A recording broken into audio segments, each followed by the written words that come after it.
Imagine करो तुम एक बड़े से क्रिकेट स्टेडियम में हो, आईपीएल का फाइनल मैच चल रहा है, क्राउड का शोर, चीयर लीडर्स का डांस और जोरदार सिक्सेस की बारिश हो रही है। बड़ा मजा आ रहा है। मैच खत्म होता है और अचानक से तुम्हें कोई स्टेडियम की सबसे ऊंची सीट पे लॉक कर देता है। सब लोग भाग जाते हैं, पूरे स्टेडियम में कोई नहीं, सिर्फ तुम बचे हो। और स्टेडियम के सेंटर में क्रिकेट के पिच पर एक छोटी सी बारिश की बूंद गिरती है। अब ये कोई ऑर्डिनरी बूंद नहीं है भाई, ये है मैजिक बूंद। हर सेकंड में ये डबल हो रही है। पहले सेकंड में एक बूंद, दूसरे में 2, तीसरे में 4 और ऐसे ही चलता रहता है। 6 सेकंड के बाद में ये बूंद इतनी बड़ी हो जाती है कि एक मुट्ठी भर पानी बन जाता है।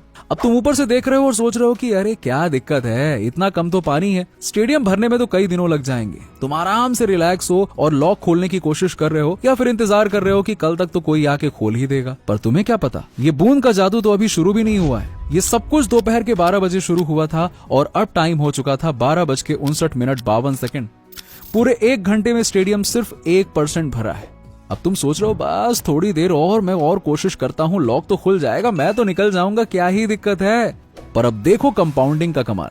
12:59 पर स्टेडियम अभी भी 93% खाली है। 56वें सेकंड पे स्टेडियम 12.5% भर जाता है, 57वें पे 25%, 58वें पे 50% और एग्जैक्ट 1 बजे बूम, तुम पूरे पानी में डूब चुके हो और सोचने का टाइम भी नहीं मिला कि ये क्या हो गया।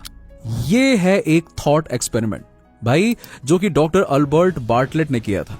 अब यहाँ पे उनका कहना यह था कि हम इंसान एक्सपोनेंशियल ग्रोथ को समझ ही नहीं पाते हैं और मिडिल क्लास वाले तो इसे दूर दूर तक समझ ही नहीं पाते हैं, ना ही समझने वाले। उनका तो साफ साफ ये कहना है। ये बूंद वाली कहानी सिर्फ पानी के बारे में नहीं है, बल्कि यही तो कंपाउंडिंग का जादू है ना, जो तुम्हारी जिंदगी को बदल सकता है या कहूं तो तबाह भी कर सकता है, अगर तुमने इसे समझा नहीं तो। अब अक्सर लोग कंपाउंडिंग को बड़े हल्के में लेते हैं और इसके पावर को अनदेखा कर देते हैं। ठीक है यार, क्या ही है कंपाउंडिंग, क्यों इतना दिमाग खाते हो। लेकिन ये कितनी कमाल की चीज है, चलो आज मैं आपको एक पर्सनल स्टोरी के थ्रू समझाता हूँ। देखो, मेरी मम्मी ने एक बार किसी से पीयर टू पीयर लेंडिंग वाला लोन ले लिया था। मैंने पूछा, क्यों मम्मी, कितने इंटरेस्ट पर आपने ये लोन लिया हुआ है? उन्होंने कहा, अरे बेटा बस 2%। अब यहाँ पे मैंने कहा हा, तब तो कुछ ना कुछ गड़बड़ है। तब मैंने उन्हें समझाया कि इंटरेस्ट सिर्फ परसेंटेज से नहीं, टाइम के साथ जुड़ता है। उन्होंने अपने फ्रेंड को कॉल किया और पता चला कि उनके लोन पर वो 2% वाला इंटरेस्ट महीने का था। मतलब साल का कितना हुआ? 24%। और जैसे ही ये बात मैंने मम्मी को बताई, बाप रे बाप, उनका चेहरा तो देखने लायक था। वो घबरा गई कि क्या बात करो, साल का 24%।